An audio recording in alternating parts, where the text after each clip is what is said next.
You're listening to Cards to the Moon, a podcast about trading cards from both a collector and investor perspective.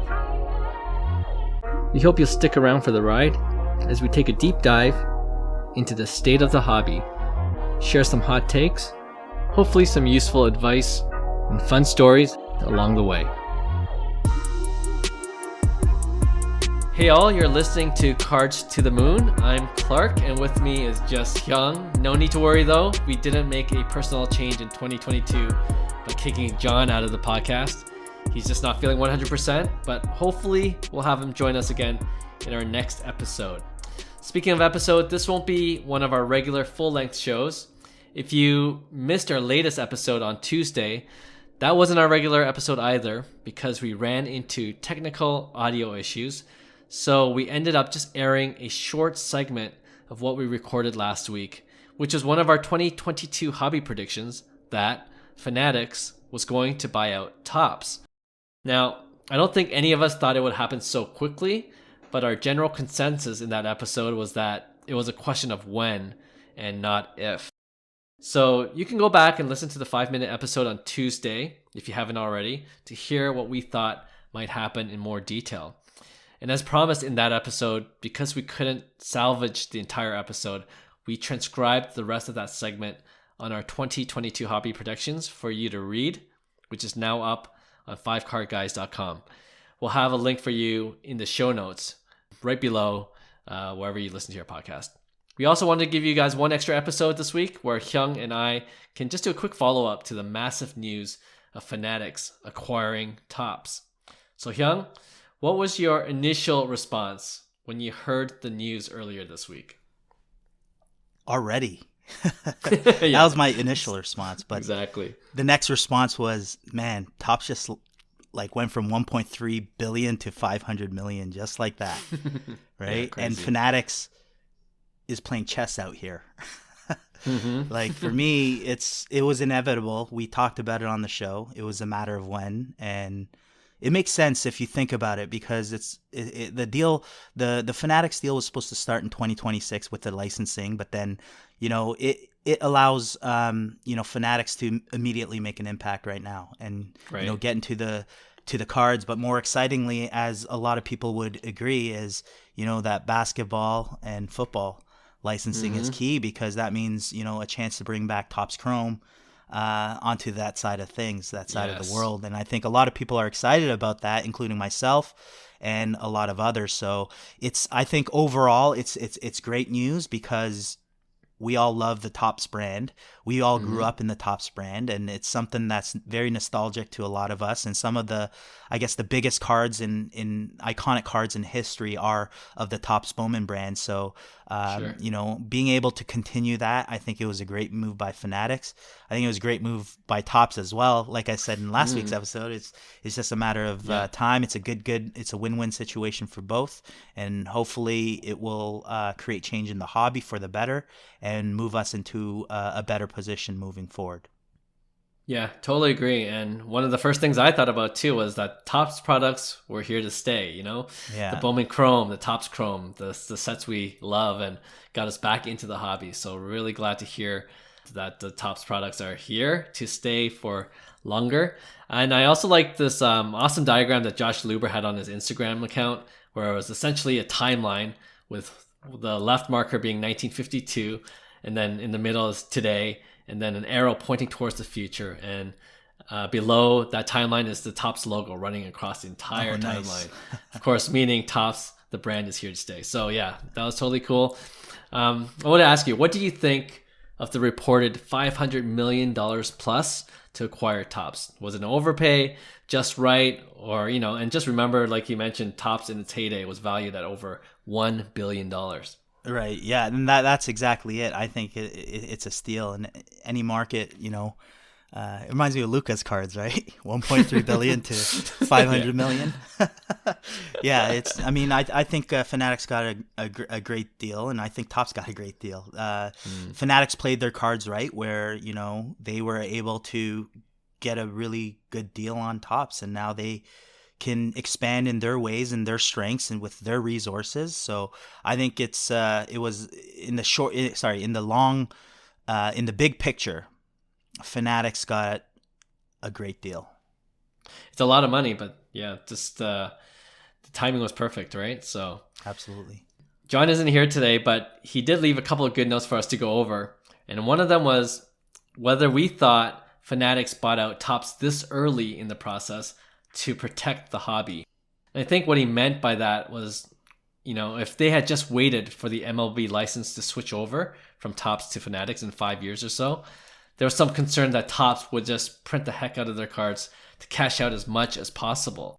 Of course, that would damage the hobby if the supply far outweighed the demand, leading to another potential junk wax era. So what do you think about that kind of scenario, that kind of theory? I think it can happen, but I think it is good that Fanatics did it earlier, because I do feel like the market in general had great momentum, and I still believe that the people in place do believe that the market is on a long bullish run. So I think it helps with the momentum for them to do it sooner than later. Obviously, a lot of people had questions. Would Topps kind of overprint at that point where they knew their fate was going down? But that also, also cripples them, I guess, in terms of like their valuation, right? So that's going to come into play in the long term. So I think whatever value you have, Topps, you got to put it into this right now. Take the 500 mil because you don't have too much leverage, I guess. So I think, I don't think it would affect it, but I do see a scenario like that. It could unfold, but I wouldn't say that it would happen. Yeah. You know what? I was thinking the exact same thing. Like if Topps had overprinted and just waited the 5 years, it would just devalue them so much, Right. Like people would have seen that the cards aren't, worth that much because they're printing so many. So I guess we don't have to worry about that now because the deal is done, right? So Fanatics owns Topps now. But I'm going to ask this next question this way.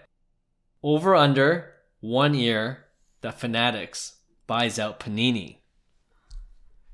This is, I guess that's the question that everybody asks: who's next, right? Like who's next on the list? But I personally don't think Panini has that much value in them to buy out. Personally, I don't think Fanatics needs to at this point. If it was a scenario like Upper Deck, I really like that, but I don't think Upper Deck would sell. But I personally don't think Panini would basically be a good buy at this point. Yeah, they really just have the basketball license, which they're about to lose anyways, right? Right. So I guess it's just a matter of whether they want to expedite that process like they did with Topps. And they right now they only have the niche markets like UFC and other smaller, I think WWE. Right. I could be wrong about that, but that's going to be tough for Panini. Right now they're in a tough position, and I don't know what's going to be the fate of Panini. But it'll be definitely interesting to see. But I'm going to say over to answer your question. I don't think I don't think Fanatics buys Panini. That's my take. Yeah. That'd be the safe bet, I think. But if someone said over under 1 year that Fanatics buys out Topps, I would have said over as well. Oh, really? so it should have been over and under 2 weeks. Yeah, exactly. That's what it basically was. From basically acquiring licensing from NFL and NBA. I don't even remember what that was. Our podcast hasn't been a year, so it's less than a year that all this has happened, right? Think $800 million that Topps left on the table, basically from losing that contract in the span of 6-7 months, which is incredible. Yeah, it's a good point. That just goes to show you how quick things move in the hobby, right? Absolutely. On the business standpoint, investor standpoint. Absolutely. Yeah. All right, we asked this question before when Fanatics worked out a deal with the MLB and NBA licenses, but now that Fanatics is outright acquiring their competitors like Topps, and then we also talked about potential acquisition of Panini whenever that might happen, are you concerned of a monopoly? Again, that question of a monopoly. I'm always concerned about monopolies, and everybody should as well.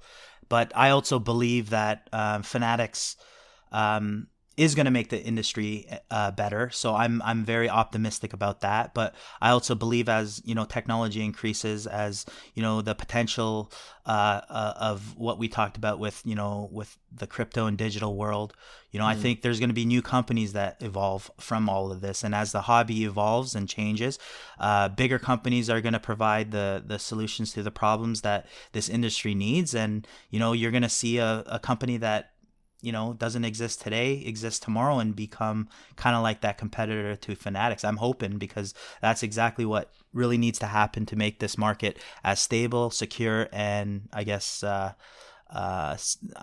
bullish in the Right. whole, right? So I was thinking about what we said when Fanatics did get those two huge licenses, and we asked this question about Monopoly. And I think back then we said we just trusted the people that are in place, like Josh Luber heading this new division within Fanatics, that he cares for the hobby. So that's like good news on that front. But in business, you never know. Like, he might be in, and the next year he's out for whatever right. reason, and then we're worried about who's taking over and what are their intentions for the For sure. company, right? And that's the difference, though. Josh Luber did take action and do it, right? And I think that's what is needed in this industry, is innovative leaders who can see the parallels of other markets and apply the same business principles into those markets. And that's what successful entrepreneurs do, and they see that opportunity and vision to be able to do that, right? So I believe if it's not Josh Luber, it's going to be somebody else. And if they fail, it's going to be someone else that's going to have the answers to kind of like the problems or whatever they feel that they could bring value into kind of like this industry, right? So that's why I say a lot of people don't like change or evolvement of things, but I think it's inevitable, and it's necessary for us to go through these changes, because in the end we're going to look back and say, remember that time the hobby was so unstable, there's so many gray areas, there's so many discrepancies on grading companies and whatever it may be, right? So I think there's a lot of non-regulated things that go on the hobby, and I think some of these things are for the better.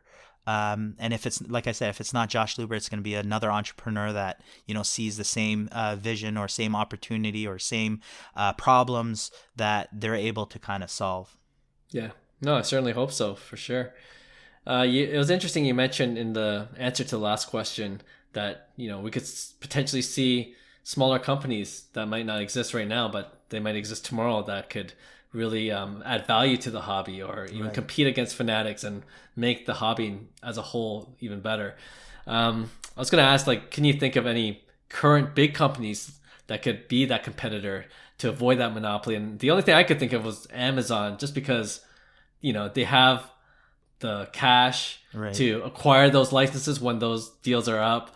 And if you forget already, they acquired Whole Foods, something that's not in their industry, and it should be a lesson for a lot of us that these big companies are always looking to grow bigger and not just stay within their sectors, right? So absolutely. I don't know if you had any other thoughts on that. I mean, it could definitely happen, and that's where most of these big corporations go, is where the money follows, right? So I could see that happening. In what extent? I'm sure the hobbyists are going to be thrilled about that one if that ever happens.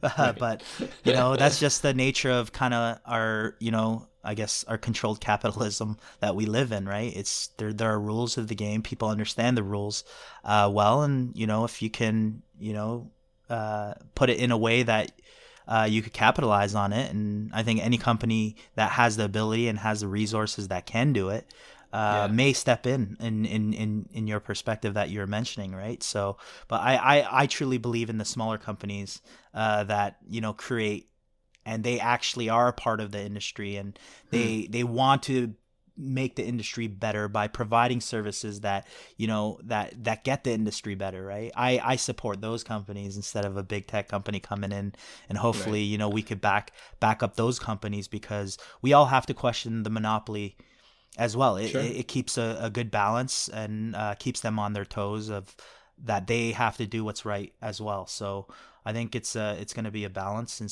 you're going to see a lot more companies pop up, right? And that's the exciting part of the industry is, it's not 2018. Of course, we all want to go back to 2018.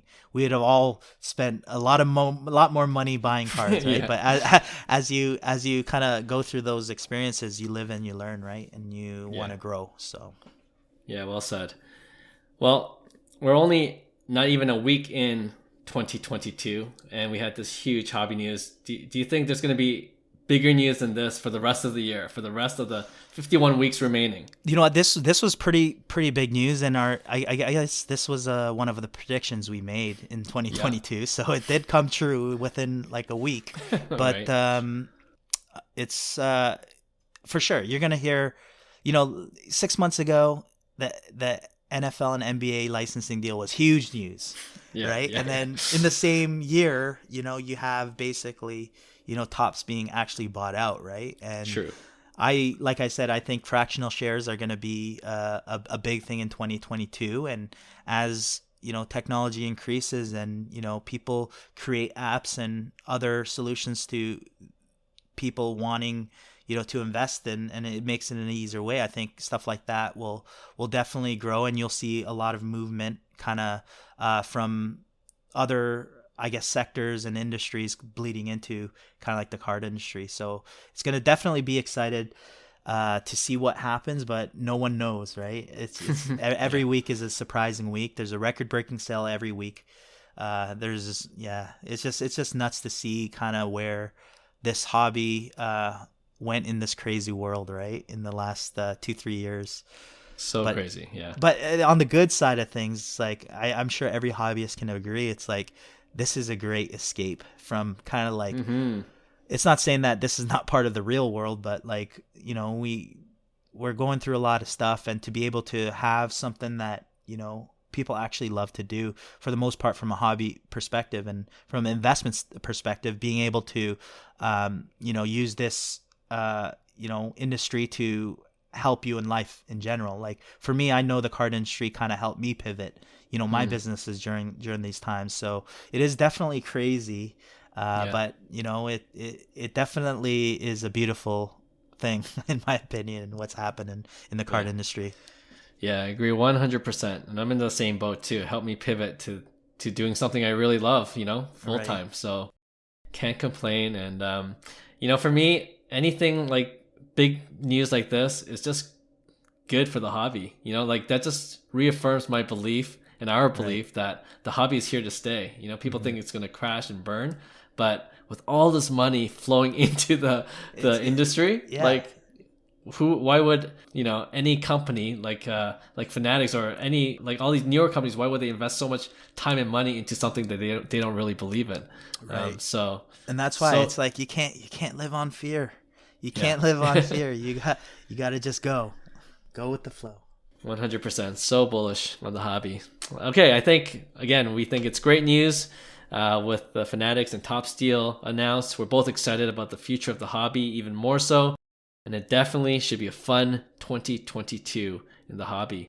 Like I mentioned, this extra episode is a bit shorter than our regular episode, but we wanted to address this sooner than later. And we'll be back with our regular Tuesday episode, hopefully with John back. And throughout the year, we're looking forward to interviewing more guests who are making waves in the hobby. Thanks again for all our subscribers and followers. If you haven't already, we'd really appreciate a 5-star rating and hope you'll share the podcast with your hobby friends. Thanks, guys, and see you in a few days. Hey, thanks for listening to Cards to the Moon. We'd really appreciate you subscribing to our podcast wherever you listen to your podcasts. And you can also connect with each of us on Instagram at 5cardguys, or you can follow Hyung at Integrity Sports Cards, or John at TradeU at Recess. You can also check us out at 5cardguys.com. Thanks again, and hope to connect soon.